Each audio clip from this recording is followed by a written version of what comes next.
Kabanata 561. Nababaliw ka na ba? 60 milyong dolyar. Mayroon ka bang ganyan? Hindi mo ba ako subukang iset up?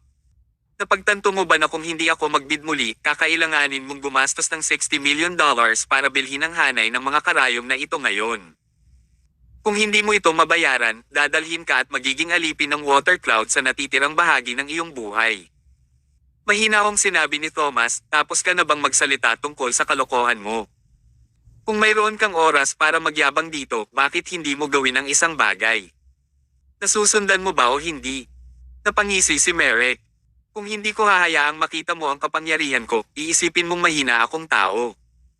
Hayaan mong ipakita ko sa iyo ang kayamanan ng pamilya Dawson ngayon. Kaya mo bang taasan ang presyo? Pinipilit mo ba ako ha? Sa harap ng aming napakalaking kayamanan, lahat ng ginagawa mo ay walang silbi. Itinaas niya ang kanyang kamay at mahinahong sinabi, ang alok ko, $70 million. Direkta siyang nagdagdag ng $10 million. Itinataas na nila ngayon ang presyo sa $10 million na mga palugit at nilalaktawan nila ang mga numero sa pagitan. Natuwa ang mga manunood. Bagamat hindi sila sumali sa bid, ang pakikinig sa numero ay sapat na upang makaramdam sila ng pagkabalisa. Nakangiting tanong ni Merrick, Lad, ngayon alam mo na ang pamilya namin na Dawson. $100 milyong. Bago matapos magpakitang gila si Merrick, direktang nagdagdag si Thomas ng $30 million para itaas ang presyo sa $100 million. Namutla ang mukha ni Merrick. Paano niya nagawang itaas ang presyo ng ganito? Napakahalaga ng Asclepius Needles, ngunit hindi sila karapat-dapat ng $100 million. Nasa dilema ngayon si Merrick. Kung hindi niya itutuloy, mawawalan siya ng dignidad. Ngunit kung siya ay sumali sa bid, ang presyo ay muling itataas ni Thomas. Sino ang makakaalam kung anong presyo ang muling itataas ni Thomas? Taglit na nag-isip si Merrick bago naisalayan sa kanya ang isang nakakalokong ngiti. Sabi niya, $150 milyong. Nagdagdag siya kaagad ng $50 million. Itinaas ni Thomas ang kanyang kamay at walang iniisip na sinabi, $200 milyong. Nagkagulo ang lahat. Kahanga-hanga ang pagtaas na ito. Direktang sumigaw si Thomas ng $200 million at idinagdag nilang dalawa ang presyo ng $50 million. Nilaktawan pa nila ang $10 million. Mukhang kakailanganin ni Merrick na gumastos ng malaking pera kung gusto niyang makuha ang set ng mga karayom na ito. Nag-aalalang tumingin sina William at Aderi kay Thomas. Akala nila ay hindi kakayanin ni Thomas ang presyo at nagtaas siya ng presyo dahil lang sa gusto niyang dayain si Merrick. Patuloy niyang itinaas ang presyo para gumastos ng malaki si Merrick dahil alam niyang sinadya ni Merrick na bilhin ang Asclepius Needles. Ito rin ay karaniwang iniisip ng lahat. Unang hinarang ni Merrick si Thomas, ngunit bigla itong sumandal sa upuan at pinag-cross ang kanyang mga paa. Malumanay niyang sinabi, $200 million. Wow, sobrang mahal. Ayoko na. Hindi na siya nagbid. Agad namutla ang mga mukha ni na William at Aderi na parang mga puting papel. Noong una ay gusto nilang itaas ang presyo para hayaan si Merrick na gumastos ng mas maraming pera, ngunit huminto si Merrick. Nangangahulugan ba ito na kailangang gumastos si Thomas ng $200 million para bilhin ang set ng Asclepius Needles na ito? Anong biro iyon? $200 milyong. Paano magiging posible para kay Thomas na magkaroon ng $200 milyong? Ito ang sinabi ng mga tao, binaril niya ang kanyang sarili sa paa. Sabay-sabay na nagtawanan ang lahat sa hall. Ang ganitong uri ng sitwasyon ay talagang karaniwan. Itinaas ng mga tao ang presyo para i-frame ang ibang tao, ngunit nang huminto sila, sinaktan nila ang kanilang sarili. Kaya lang, hindi magtataas ng presyo ng ganito kataas ang mga normal na tao. Ito ay $200 million. Haha. Maaaring kailanganin ni Thomas na isakripisyo ang kanyang buhay. Sa sobrang takot ni Aderi ay nanlamig ang kanyang mga paa. Tabik niyang sinabi kay Merrick, taasan mo na ang presyo. Sa pinakamasama, we guarantee na hindi na muling magtataas ng presyo kung magbibid ka dito sa pagkakataong ito. Humihingi siya ng tulong kay Merrick. Gayunpaman, walang pakialam si Merrick sa kanya. Ibinaba niya ang kanyang binti at sarkastikong sinabi, hindi ka ba masyadong mayaman? Hindi ba itinaas mo ang presyo ng $50 million kanina? Sasagutin ko ang iyong kawalang kabuluhan. Hindi na ako susunod sa kahibangan mo. Kabanata 562. Nagmamalaki si Merrick. Gusto niya talagang makuha ang Asclepius Needles, ngunit mas gusto niyang makita si Thomas na napapahiya at sinisisi. Sa totoo lang, surgeon lang siya. Hindi kinakailangan para sa kanya para makakuha ng isang bagay tulad ng Asclepius Needles kasi ito ay hindi gaanong nakakaapekto sa kanya. Ngunit kung maaari niyang insultuhan si Thomas sa bagay na ito, masaya niyang gawin ito. Merrick swing his legs while looking at Thomas relaxing, "Lad, don't you like to increase the price? Maaari mong patuloy na itaas ang presyo. Huwag tumigil. Ito ay $200 million lang. Piece of cake lang ito sa iyo, tama ba?" He flashed a wretched smile na parang alam na niyang matatalo si Thomas. Hindi nakatiis si Aderi, kaya ibinaba niya ang kanyang dignidad at sinabing, "Merrick, kasalanan namin ito. Humihingi ako ng paumanhin sa iyo sa ngalan ni Thomas. Tulungan mo kami. Mangyaring ipagpatuloy ang pagtaas ng presyo upang mabili ang hanay ng mga karayom. Kung hindi mo tataas ang presyo, walang ibang magtataas." Pipilitin nila si Thomas na bilhin ito. Dinilaan ni Merrick ang kanyang labi. "Gusto mo bilhin kita? Okay, kailangan mo lang akong makasama ng isang gabi." Wala na siyang pakialam sa kanyang dignidad. Basta makuha niya si Aderi, ayos lang yun physically or mentally. Nagdilim ang ekspresyon ni Aderi. Ang kondisyong ito ay napakahirap para sa kanya na tanggapin, ngunit kung tumanggi siya. Sabi ni Merrick, "Wala na masyadong time, so you have to think about it. Kung tatanggihan mo ang aking kahilingan, kakailanganin ni Thomas na gumastos ng $200 million para bilhin ito. Kung hindi niya mailabas ang pera mamaya, kakailanganin niyang magtrabaho bilang alipin para sa water cloud sa natitirang bahagi ng kanyang buhay.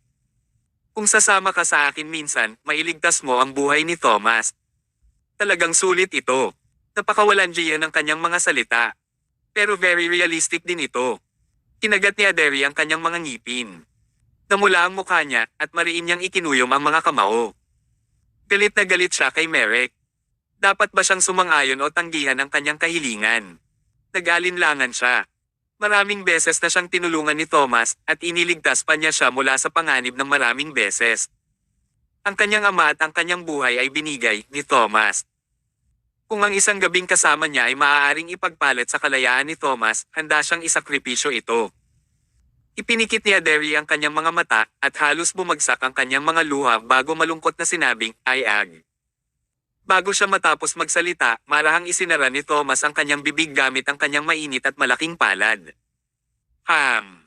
Iminulat ni Aderi ang kanyang mga mata at tumingin kay Thomas. Napangiti si Thomas habang sinabi niya, "It's just $200 million. Wala iyan. Hindi mo kailangang mag-alala para sa akin." Kinilig si Aderi. Alam niyang sinadya iyon ni Thomas para protektahan siya. Paanong ang $200 million ay wala? Umisi si Merrick. "Ituloy mo ang pag-arte. Tapos na ang oras, Thomas. Kung hindi mo mailabas ang pera, maghintay ka na lang na maging alipin." Sa entablado. Hinawakan ng host ang mikropono at sinabing, "Tapos na ang oras. Pinabati kita, mister, mayroon kang isang set ng Asclepius Needles. Magbayad ka na ngayon." Lahat ay nagbigay ng mapanuksong tingin. Itinaas ng lalaking ito ang presyo para i-frame ang ibang tao, ngunit sa huli ay sinaktan niya ang kanyang sarili. Napaka-interesante ng ganitong klase ng drama scene. Sobrang awkward ng pakiramdam ko ngayon. Ang mga kabataan ngayon ay palaging gumagawa ng isang bagay upang i-frame ang kanilang sarili. Nakaka-speechless ito. Malinaw na mahirap siya, ngunit gusto pa rin niyang kumilos na mayaman. Haha. Nakarinig mula sa paligid ng mga nakakatusok na paghamak. Nakaramdam ng labis na pag-aalala sina Aderi at William habang nakatingin kay Thomas. Ano ang dapat nilang gawin ngayon? Ayon sa mga operasyon ng ibang tao dati, kailangan lang niyang ipasok ang kanyang card sa particular na slot, maa-activate na ang function ng bank transfer. Lumapit si Thomas para kunin ang Prosperous Gold Card na matagal na niyang hindi nagamit. Pagkatapos ay ipinasok niya ang card sa slot ng card. Ding! Ang indicator lamp ay naging berde. Tapos, nag-type siya sa keyboard. Makalipas ang halos 10 segundo, isang malinaw na boses ang narinig mula sa mga loudspeaker sa silid. Ang paglipat ay matagumpay.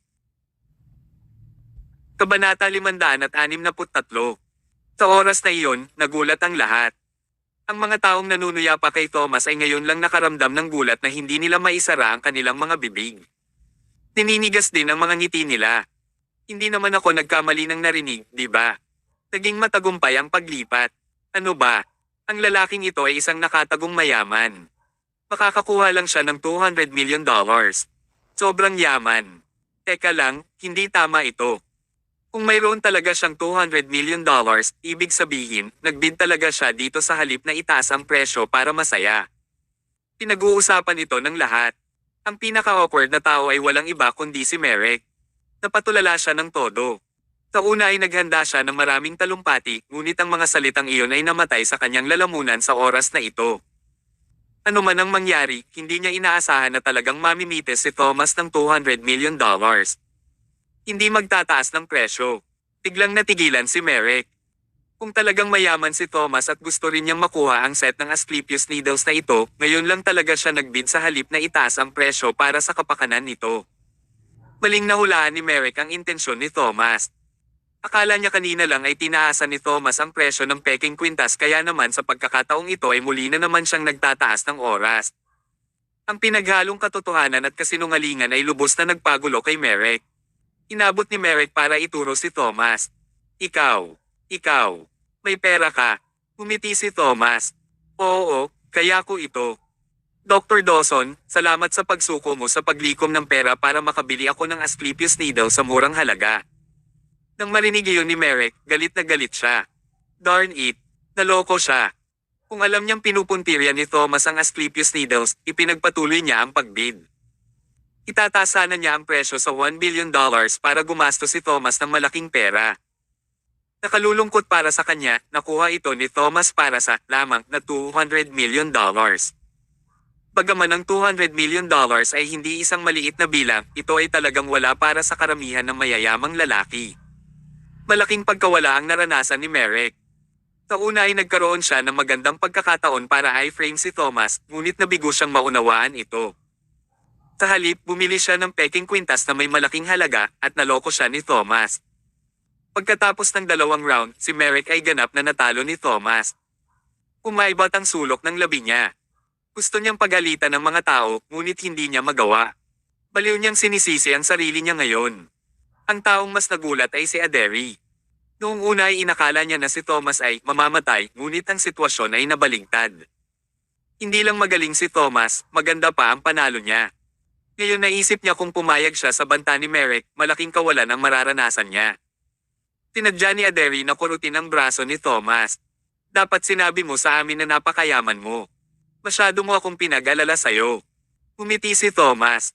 I'm sorry kung pinag-alala kita. Actually, I have my own plan for doing everything. Hindi ako basta-basta gagawa ng mga bagay. Nakahinga ng maluwag si Aderi. Mukhang maaasahang tao si Thomas. Kung mapapangasawa niya ang isang lalaking tulad nito, hindi na niya kailangang mag-alala habang buhay bilang isang babae. Pero, curious na tanong ni Aderi, Thomas, bakit ang dami mong pera? Nagkibit balikat si Thomas at pasimpleng nagsinungaling. Noong nasa hukbo ako sa West Coast, kumita ako ng malaking pera. Hindi masyadong okay sa akin na pag-usapan ito. Tumanggo si Aderi bilang pagkilala na naiintindihan niya. Matapos ang insidente, agad na hiniling ng host sa isang staff na ipasa ang buong set ng Asclepius Needles kay Thomas. Pagkatapos ay ipinasa ito ni Thomas kay William. Ginoong Owen, ito ang Asclepius Needles na pinapangarap mo. Tanggapin mo sila. Hinawakan ni William ang kanyang balbas at itinulak ito pabalik. Niloloko mo ba ako? Pinili mo ang mga ito sa halagang $200 million. Hindi ko sila matatanggap. Kabanata 564. Medyo nahirapan si Thomas. Balak sana niyang bilhin ang set ng mga karayom para kay William, ngunit tumanggi si William na tanggapin ito. Tinapik ni William ang balikat ni Thomas. He chuckled and said, matanda na ako at retired na. Kahit na makuha ko ang hanay ng mga karayom na ito, hindi ito gagana ng maayos. Ngunit ikaw, Thomas, ikaw ay isang sumisikat na bituin. Kung ganap mong magagamit ang set ng Asclepius Needles na ito, lubos nitong mapapabuti ang iyong mga kasanayang medikal. Ako. Tama iyan. Seryosong sinabi ni William, huwag kang mag-alala, gagawin ko ang lahat para tulungan kang makabisado ang pamamaraan ng paggamit ng set ng mga karayom na ito. Sa acupuncture skill sa pakikipagtulungan sa Asclepius Needles, Thomas, talagang inaasahan ko ang realm ng iyong mga kasanayang medikal na iyong makakamit. Napangisi si Merrick. Realm. Siya ay isang baguhan lamang na natutunan ng mga kasanayan sa medikal sa maikling panahon. Hindi man lang siya nakagawa ng magandang pundasyon. Huwag mong asahan na magiging napakahusay niya sa kanyang buhay. This was typical sour grapes. Malamig na sagot ni Aderi, haha. Ang newbie na ito nakakapasok lang sa industriya ng medisina ay tinalo ang isang doktor na nagmula sa medical family background sa medical skills. Nagtataka ako kung bakit hindi pa niya nahihiyang ipakita ang mukha niya ngayon. Hindi gustong pabulaanan ni Aderi ang iba, ngunit hindi rin niya napigil ang magsalita kaagad. Ito ay dahil si Merrick ay talagang isang kawaila hilakbot na tao.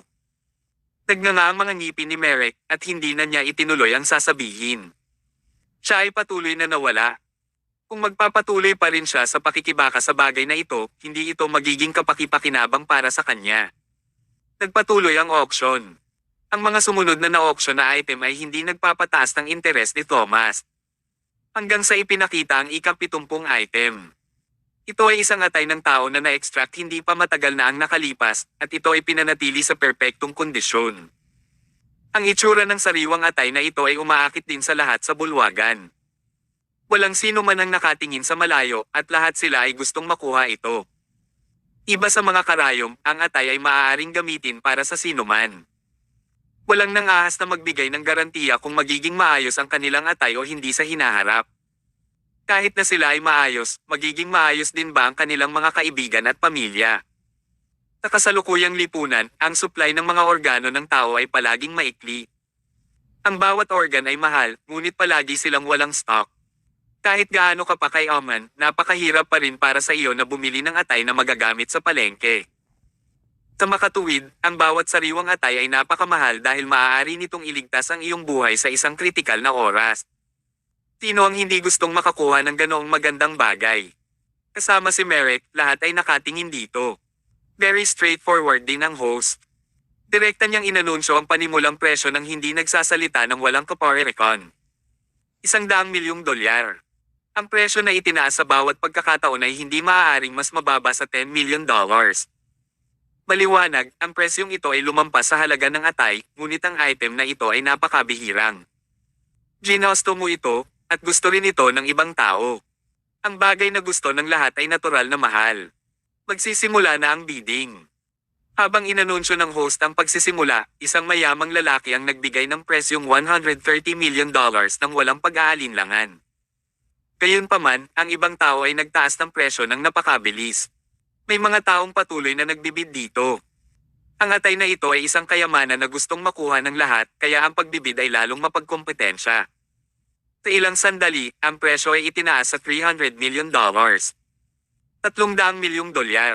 Isang napakalaking bilang. Sa pagkakataong ito, nagsalita si Merrick na palihim na nagmamasid. Nag-aalok ako ng $500 million. Ang kanyang unang layunin sa paglalakbay na ito ay ibalik ang atay upang gamutin ang isang marangal na customer.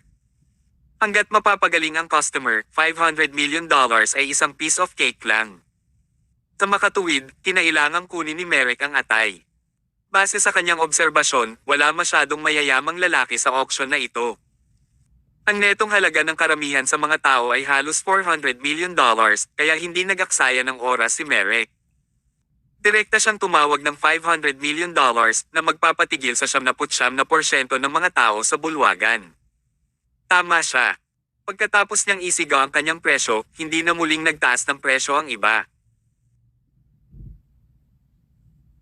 Kabanata 565. Ang $500 milyong ay talagang isang malaking bilang. Napakalaki nito na halos walang makapagtaas nito.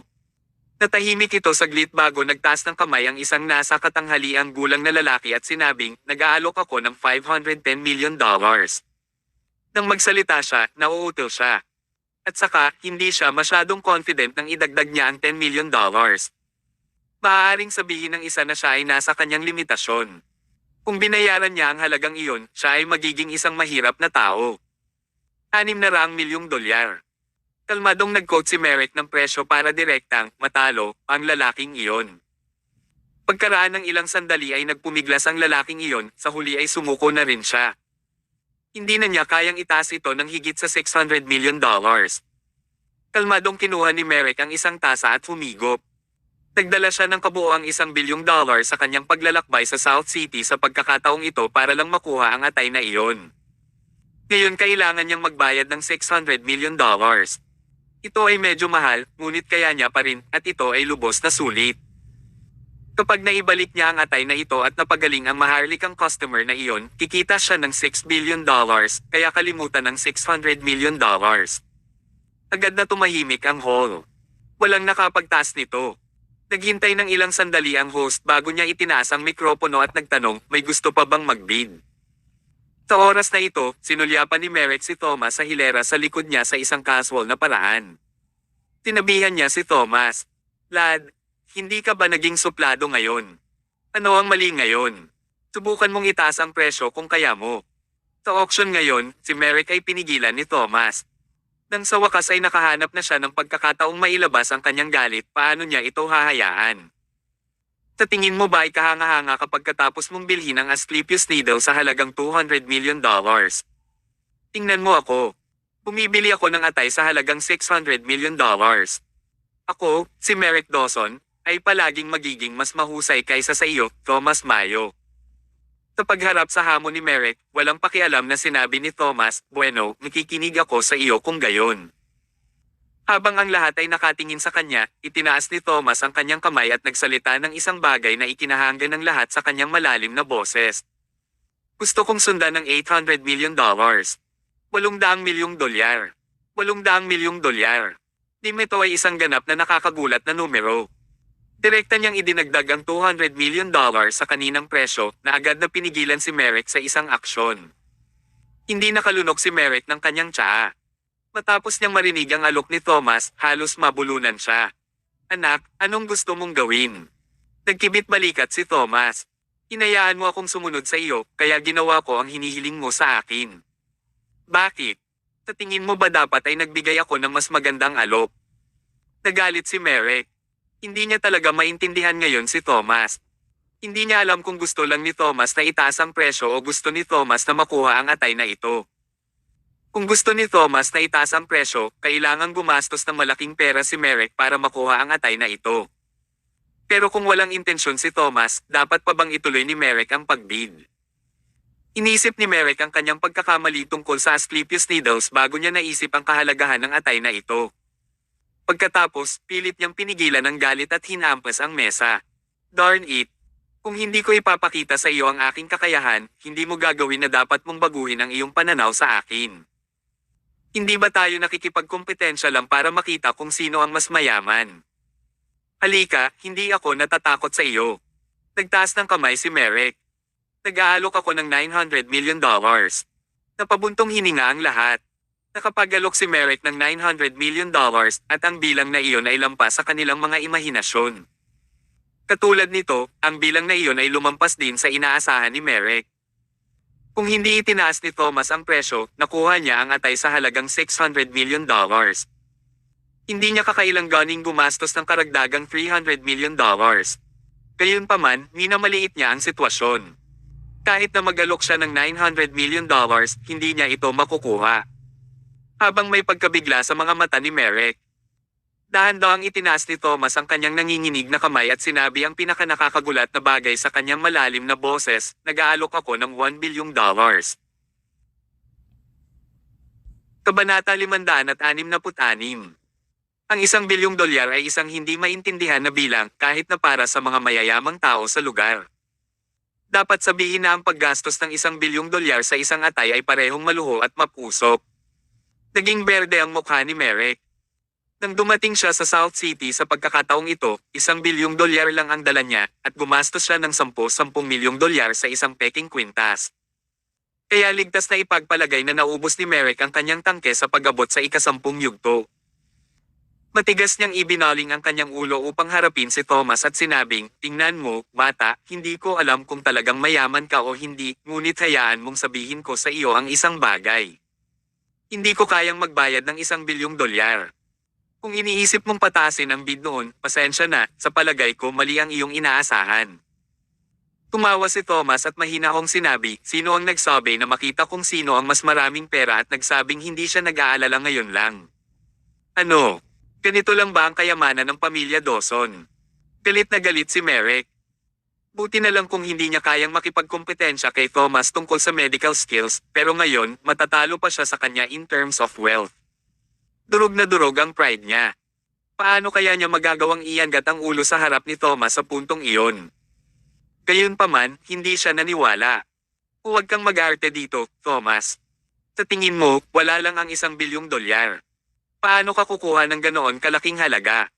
Huwag mong kalimutan, gumastos ka lang ng $200 million sa Asclepius Needle. Saan ka kukuha ng pera pambili ng atay ngayon? Tumingin si Thomas kay Merrick na may pagtataka. Pagkatapos ng ilang sandali na paghinto, umiling siya at sinabing, kapag pinag-uusapan nila ang tungkol sa mga poloka sa ilalim ng balon, pinag-uusapan nila ang mga taong katulad mo, hindi ba? Malaking pera ba ang $1 billion? Oo, sa aking palagay, ang $1 billion ay isang patak lamang sa karagatan.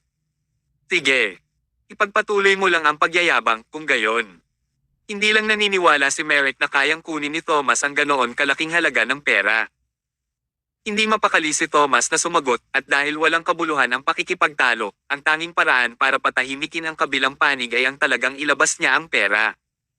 Pagkatapos ng huling kumpirmasyon mula sa auctioneer, walang tumaas ng kanilang mga bid. Ito ay inaasahan dahil ang $1 billion ay napakalaking bilang. Lahat ng mayayamang tao na naruroon ay sumuko na. Congratulations, sir, nakakuha ka na naman ng sariwang atay. Now, please settle the bill, anunsyo ng auctioneer. Walang tumingin kay Thomas na may mapanuksong ekspresyon sa pagkakataong ito. Nakatingin sila kay Thomas ng may kaba at pinanibik dahil matagal na rin nang walang nakapaglabas ng ganitong kalaking pera ng isang beses. Interesado ang lahat na makita kung ano ang magiging hitsura niya sa pagbabayad ng napakalaking halaga ng pera. Tinupad ni Thomas ang kanilang mga inaasahan. Katulad ng dati, ipinasok niya ang Prosperous Gold card sa slot ng card. Matapos ang ilang pagpindot sa button, narinig muli ang pamilyar na beep. Naging matagumpay ang transaksyon. Ang pangalawang transaksyon ay matagumpay. Ito ay naiiba sa maliit na pagpapakita ng kanyang kayamanan mula sa unang pagkakataon.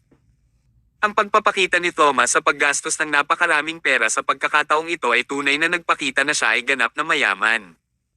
Siya ay lubos na mayaman. Naglabas siya ng $1 billion ng ganoon lang at ginawa iyon ng walang anumang presyon.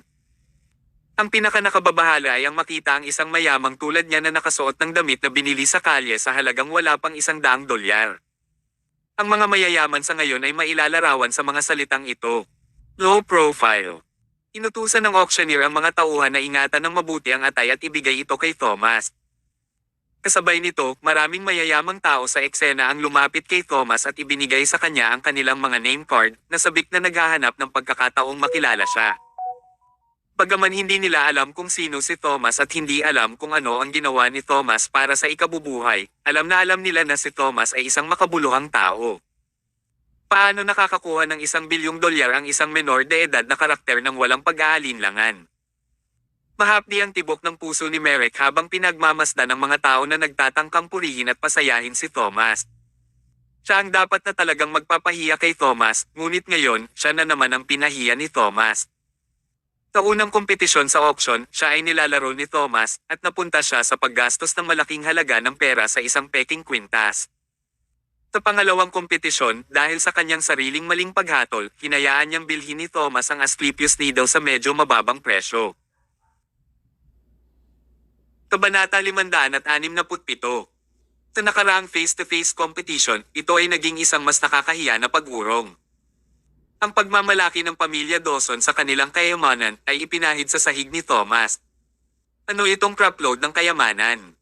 Hindi ito gambala para kay Thomas. 3 kompetisyon, 3 pagkatalo, bawat isa ay mas malala kaysa sa nauna. Walang alinlangan na si Merrick ang pinakakaawa-awa na tao ngayon. Ang silver lining lang ay yung sa $1 billion na dala niya, 10-10 milyon lang ang ginastos niya kaya karamihan ng pera ay nasa kanya pa rin. Ang katotohanan na hindi niya nasayang ang lahat ng kanyang pera ay ang pinakamahusay na resulta ng kalamidad na ito. Sa sandaling ito, ibinato ni Merrick si Sofia ng isang senyales na sulyap. Dahil hindi niya matalo si Thomas sa kompetisyon, wala itong nagawa kundi ang paglaruan siya ng isang tusong maliit na panlilinlang. Oras na para magpatuloy sa operasyon na dati nang binalak. Naiinis din si Sofia, kaya nang mahuli niya ang senyales ni Merek sa kanya, nakuha niya agad ang clue. Aderi, parang gusto kong pumunta sa restroom. Posible bang samahan mo ako? Sabi niya kay Aderi habang tumatayo. Napataas ang kilay ni Aderi. Hindi niya gusto ang Sofia na ito, ngunit dahil siya ang unang lumapit sa kanya, hindi ba magiging bastos na tanggihan siya? But Thomas actively said, samahan mo na lang siya. Dapat kayong mga babae ay mag-usap at kumain ng magkasama. Huwag mong istorbohin ang iyong sarili sa aming negosyo. Parang kakaiba ang sinabi niya. Ngunit si Aderi ay lubos na nabighani ni Thomas sa puntong ito at kusang loob niyang gagawin ang anumang hilingin nito.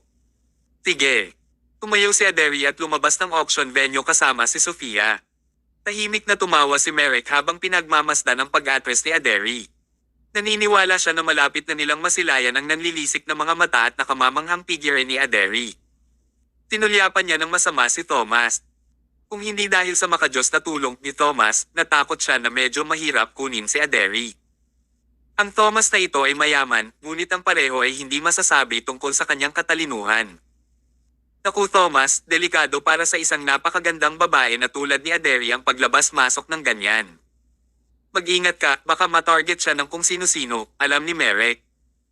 Sumagot si Thomas, Sofia is also a stunner. Dapat kang mag-ingat din.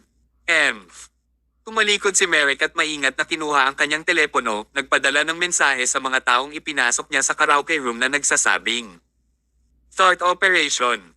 Tahimik niyang inilapag ang kanyang telepono pagkatapos ipadala ang mensahe, ang kanyang mga labi ay bumubuo ng isang polihis at masasamang ngiti. Tahimik na ngumiti si Merek at naisip, Thomas, inaasahan kong pagbabayaran mo ako ng 10 ulit at 100 ulit sa kahihiyang idinulot mo sa akin ngayon. Nais kong magdusa ang pag-ibig sa iyong buhay at gusto ko na magpakailanman mong taglayin ang katanyagan bilang Millennium Bastard. Nanatili ang tingin niya sa naka-switch off na screen ng entablado, naghihintay kung kailan ito mag-on. Sa sandaling bumukas ang screen, matatapos na si Thomas. Sa sandaling iyon, mangyaring pumunta ng mas mabilis. Sa kabilang kamay. Inanyayahan ni Sofia si Aderi na uminom pagkatapos nilang gawin ang kanilang negosyo sa banyo, at sa kabila ng kanyang walang kwentang pagtutol, siya ay pinilit upang sumama sa kanya. Umorder si Sofia ng alak at merienda sa karaoke counter, pagkatapos ay dinala si Aderi sa isang booth at naghintay sila. Pagkaraan ng ilang sandali, dumating na ang alak at merienda. Pinubuksan ni Sofia ang mga bote ng inumin ng palihim niyang ice spike, ang inumin na may kasamang gamot na ibinigay sa kanya ni Merek nang hindi napapansin ni Aderi. Walang kulay o amoy, kaya mahirap itong matukoy. Eto, Aderi, uminom ka at magpahinga ka muna, sabi niya habang inaabot kay Aderi ang inumin at merienda. Lalong walang kamalay-malay si Aderi nang kinuha niya ang inumin mula sa kanya at itinagilid ang kanyang ulo na handang humigop. Kabanata 568.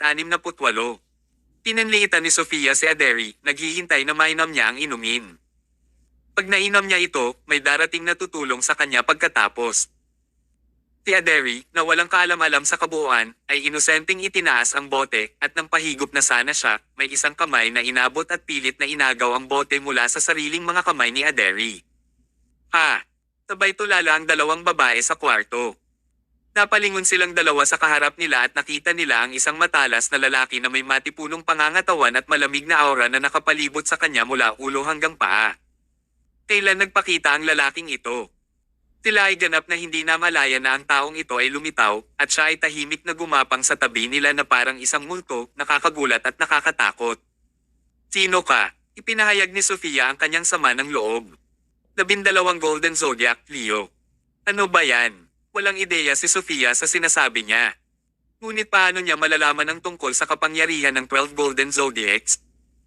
Kabilang sa 12 Golden Zodiac, si Leo ay isang napakanatatanging tao. Wala siyang mga kasanayan sa pagpatay tulad ng Scorpio, o ang mga kakayahan sa pananambang at pagbaril ng Sagittarius. Mayroon siyang walang kapantay na mga kasanayan sa pakikipaglaban ng Gemini at Virgo, at tiyak na hindi siya kasing lakas at lakas ng Taurus. Ngunit sa isang banda, mayroon lamang siyang isang kalamangan. Bilis. Diyon din ang tanging lamang niya. Siya ay nagpakita at naglaho ng hindi nag-iiwan ng bakas, at ginawa niya ito kung kailan niya gusto. Hindi rin niya lubos na maisip kung gaano siya katulin, hindi alintana kung siya ay gumagalaw o umaatake. Kahit si Thomas ay hindi kapantay ni Leo pagdating sa purong bilis. Sa mundo ng martial arts, walang hindi masisira habang ang bilis ay tinukoy na nagwagi. Sa pagkakataong ito, isinama ni Thomas si Leo para gamitin ang kanyang galing sa paglutas ng mga problemang mahirap lutisin ng mga normal na tao. Wala akong pakialam kung Leo ka o kuto, kwarto namin ito, kaya umalis ka na dito. Ibaba mo na rin yang inumin. Sigaw ni Sofia. Ang bote ng likidong iyon ay lubhang napakahalaga dahil ang tagumpay ng kanilang pamamaraan ay ganap na nakasalalay dito. Ngunit ngayon ay nasa kamay na ni Leo at naalarma si Sofia. Tumingin si Leo kay Sofia at mahinahong nagtanong. Bakit parang nag-aalala ka sa bote ng likidong ito? Gusto mo ba talagang uminom? Ako, ayokong inumin ito, naguguluhang sabi ni Sofia. Ayoko lang talaga na basta-basta kang pumasok dito at agawin ito sa aming mga kamay. Aalis ka ba o hindi? Kung hindi ka pa rin aalis, tatawag ako ng security. Humisi si Leo. Mukhang gusto mo talagang uminom nito. Sige, sasagutin ko ang iyong pangangailangan. Sa isang kisap mata, lumitaw si Leo sa tabi ni Sofia at nang hindi na hinintay na mag-react siya, pinasok ni Leo ang bote sa bibig ni Sofia. Hinawakan niya ang baba ni Sofia, itinaas ang ulo nito at nilagok ang inumin sa lalamunan niya. Ang inumin ay tumulo hanggang sa kanyang lalamunan. Nawala ang lahat ng kulay sa mukha ni Sofia. Siya ay screwed. Si Aderi ay naguguluhan pa rin sa puntong ito at walang ideya kung ano ang nangyayari. Anong nangyayari? Tinuro niya si Leo at tinanong, ano ba ang gusto mo? Malambing na sabi ni Leo habang binitawan ang kanyang mga kamay, umalis ka na rito at bumalik ka sa tabi ni Thomas. Kaagad. Ngayon din. Pagkasabi niyo ay nawala siya na parang bugzo ng hangin. Akmang tatakbo na palabas si Aderi para tingnan. Napalingon siya sa isang pulang mukha na si Sofia pagkatapos niyang inumin ang likido, nakahandusay ang katawan sa sofa at isang pilyong ngisi sa mukha. Nakangiti siya habang binababa para haborin ang kanyang sarili. Sa ganoong hitsura, agad na naunawaan ni Aderi, isang doktor, kung ano ang nangyayari. Napasulyap siya sa natapong inumin at agad na nagdugtong ang mga tuldok. Si Sofia ay naging masigasig sa paghikayat sa kanya na uminom ng inumin ngayon lamang dahil sinusubukan niyang ay droga siya. Kabanata 569. Ngayon lang siya niligtas ni Leo. Nakakapangilabot isipin na kung hindi dumating si Leo sa tamang oras, napunta siya sa sitwasyon ni Sofia ngayon. Tama, sinabi sa akin ni Leo na umalis kaagad. Balik sa tabi ni Thomas. Hindi na naglakas loob pa si Aderi na magtagal pa. Kaya't kinuha niya ang kanyang telepono at nagmamadaling umalis sa lugar, tumakbo pabalik sa lugar ng auction at natuklasan niyang tapos na ang auction. Tumakbo siya hanggang makarating sa gilid ni Thomas, hinihingal, at sinabing, Thomas, ako. Hindi mo na kailangang sabihin, alam ko, sabi ni Thomas na ikinaway ang kanyang kamay. Alam mo, ako ang nagayos para pumunta doon si Leo. Si Aderi ay ganap na nahuli. Sa totoo lang, hindi niya inaasahan na magiging ganoon kahanga-hanga si Thomas para ang lahat ay mananatili sa ilalim ng kanyang kontrol. Sa sandaling ito, nakalubog pa rin si Merritt sa kanyang perpektong pamamaraan. Naiisip ang matinding pagsigaw ni Aderi sa malaking screen, kaya hindi niya namalayan na bumalik si Aderi mula sa ilang mga hanay sa likod. Nang malapit ng maghatid ng pangwakas na talumpati ang host sa entablado, binuksan ang malaking screen. Nagkatinginan lang ang karamihan. Ito ba ay isang espesyal na kaganapan na inayos ng Water Cloud? Isa-isa silang sumulyap ng may pagtataka. Hindi mo malalaman maliban kung nakita mo ito, ngunit magugulat ka kung nakita mo ito. Sa malaking screen, ipinakita ang footage mula sa karaoke booth, at ang buong lugar ng auction ay napuno ng mga babaeng humihiyaw. Naningkit ang mga mata ng babae, at halatang nakadroga siya sa unang tingin. Hindi na malaya ni Merritt na babae pala niya ang nasa screen habang lumingon siya para pagmasdan ang reaksyon ni Thomas sa unang pagkakataon. Interesado talaga siyang makita ang ekspresyon ni Thomas nang tumingin ito sa screen na nasa harapan niya. Gayunpaman, nanatiling kalmado si Thomas habang nakatingin kay Merritt, walang kibo. Natigilan si Merritt pero nagpatuloy siya, Thomas, huwag kang masyadong magalit, keep your cool. Gaya ng sinabi ko noon, ang isang babaeng tulad ni Aderi ay napakaganda para sa kanyang kapakanan, madali lang. Hindi man lang niya natapos ang pangungusap nang bigla niyang mapansin si Aderi na nakaupo sa tabi ni Thomas. Aderi, ikaw nagbalik ka na. Teka, Pumalik ka kung gayon sino ang babae sa screen. Nagulat si Merrick kaya mabilis siyang lumingon sa harapan para tingnan at sa kanya lang namalayan na ang babae sa screen ay ang babae niya, si Sofia. Ang kanyang puso ay agad na nadurog sa 1,000,000 piraso. So, Sofia, bakit? Bakit? Ito ay imposible. Tumigil ka, kumpol ng mga hayop, tumigil ka. Naging berde ang mukha ni Merrick nang tumalsik siya mula sa kanyang kinauupuan at tumakbo palabas, sumisigaw na parang baliw, ngunit ano ang kabutihang naidulot nito? Huli na ngayon. Sofia, sa pagtingin sa likod ni Merrick ang isang patch ng berde ay malabo na makikitang dahan-daang lumalaki mula sa kanyang ulo. Sa bulwagan, nagpatuloy ang nakakadaing na hiyawan. Hindi naman nagmamadaling umalis ang mga mayamang piling tao, sa halip, isa-isa silang umupo at dahan-daang nag-enjoy sa magandang palabas. Namula si Aderi mula sa mga pisngi hanggang sa dulo ng kanyang tenga nang nasaksihan niya iyon, kaya hinailan niya ang braso ni Thomas at nagtanong, pwede na ba tayong umalis? Hindi ako comfortable na nandito, ayoko nang manatili pa rito. Sige, alis na tayo. Tumayo si Thomas mula sa kanyang upuan, dinala ang kanyang mga napanalunan at kasama sina Aderi at William, lumabas sila sa lugar ng auction. Mabuti man o masama, babalik sa iyo ang ginawa mo, ganyan ang karma. Inaani mo ang iyong itinanam.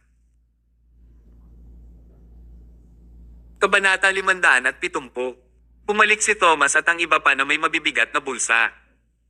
Marami silang natamo mula sa paglalakbay na ito, sa Stars KTV, at syempre, ang pinakakapanabik na bagay ay si Merrick na pinagtabuyan ang sarili. Hindi man ito binigkas ni Aderi, tuwang-tuwa ang kanyang puso. Sa lahat ng oras na ito ay binubuli siya ni Merrick at tinakot pa siya ngayon. Ngunit ngayon ay nakita niyang pinarusahan siya. What goes around comes around. Wala nang mas totoo pa sa kasabihang iyon. Nag-walkout ang tatlo at lumabas ng karaoke. Ang araw na ito ay lubos na kasiya siya. Una nating nakuha si Merrick na gumastos ng 1 toneladang pera sa isang knock-off. Pagkatapos ay nakuha namin ang Asclepius needle na gusto namin at pagkatapos ay nakakagulat na nakakuha din kami ng atay. Bago kami umalis, nakatanggap din kami ng isa pang napakalaking regalo, ang ganda ng live show ni Sofia, hahaha, ang sweet. Nakangiting sabi ni William. Ang anak ng isang pagong na si Merrick ay sa wakas ay nakakuha ng katanyagan ng Millennium Bastard. Mapapahiya ang pamilya Dawson. Nagkukwentuhan sila habang naglalakad at nang makarating sila sa labas, palubog na ang araw. Habang paakay na sila sa kanilang sasakyan ay may lumapit sa kanila na isang lalaking may itsura. Nakasuot siya ng salamin at nakasuot ng suit na nagbibigay sa kanya ng isang mataas na uri ng kilos. Ang kanyang buhok ay nakajal at slick pabalik na nagbibigay sa kanya ng isang sissy boy na hitsura tulad sa mga artista. Lumapit ang lalaki kay Thomas, inilahad ang kanyang kamay, at sinabing, "Hello sir, ako si Nestor Bisanger, nagtatrabaho bilang legal advisor. Napansin ko na gumastos ka ng maraming pera sa auction ngayon at lubos akong humanga. Iniisip ko kung pwede ba kitang makilala. Posible ba iyon?" Sa kabila ng palakaibigang tono ni Nestor, masasabi ng makaranasang Thomas na may mali sa isang sulyap lang. Parang kung anong kumislap sa mga mata ng lalaking ito at may hangin ng panlilinlang sa kanya. Ito ang uri ng aura na mabubuo pagkatapos ng mahabang panahon ng makulimlim na kompetisyon, panlilinlang at maduming paglalaro. Ang mga taong tulad nito ay lubhang mapanganib. Isa pa, nang lapitan sila ni Nestor para makipag-usap, binigyan sila ng mga mayayamang tao sa kanilang paligid, sinadya man o hindi. Baka sa kanilang mga mata ang takot, awa, pangungutya, pagmamalaki, at iba pang emosyon. Bagamat ang lahat ng mga damdaming ito ay magkaiba, sapat na ang mga ito upang ipahiwatig ang isang bagay, iyon ay, nagkaroon ng problema si Thomas at ang iba pa. Kapag nagkaroon ng problema ang isang tao, ipapakita ng mga manunod ang iba't ibang emosyong ito.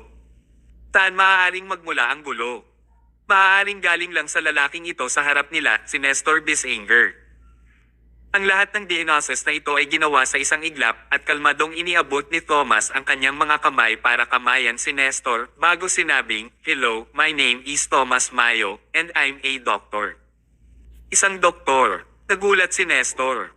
Bagamat hindi mababa ang sweldo ng doktor, ngunit ang pagkakaroon ng kakayahang kumuha ng $1 billion sa isang pagkakataon ay bihira. Buti na lang bukas palad ang mga nauna ko, sabi ni Thomas sabay wave ng kanyang kamay. Masyado kang humble, Dr. Mayo, biglang sabi ni Nestor. Tadhana ang pagkikita, Dr. Mayo. Bakit hindi ako maglaro ng host at imbitahan kayong lahat para kumain? Parating na ang gulo. Hindi sigurado si Thomas kung anong uri ng mga problema ang papasukin niya kung pupunta siya at sumama sa kanyang pagkain. Buti pa rin kung mag-isa lang si Thomas, pero ngayong kasama niya sina Aderi at William, hindi niya matiis ang anumang mangyayari sa kanila. Sa ilalim ng premise na hindi pa rin siya malinaw tungkol sa background ng lalaki, hindi siya maaaring kumilos ng padalos-dalos. Gayunpaman, kung tatanggihan niya ito, ipagkakait niya sa sarili ang pagkakataong makilala siya. Pagkatapos timbangin ang mga kalamangan at kahinaan. Sinabi ni Thomas, nagmamadali akong bumalik, ngunit kung gusto mo talagang kumain ng magkasama, kung gayon bakit hindi tayo maghanap ng isang restoran na malapit sa aking lugar? Napangiti ang gilid ng labi ni Nestor. Kinuha ng biktima ang pain. Oo naman. Nandyan ang sasakyan ko, dagdag pa niya sabay turo sa kalapit na sasakyan. Mauna na kayong lahat at susunod ako sa inyo. Sige. Sumakay si Thomas at ang iba pa sa sasakyan at umalis habang si Nestor ay hindi nagmamadaling nakasunod sa kanila.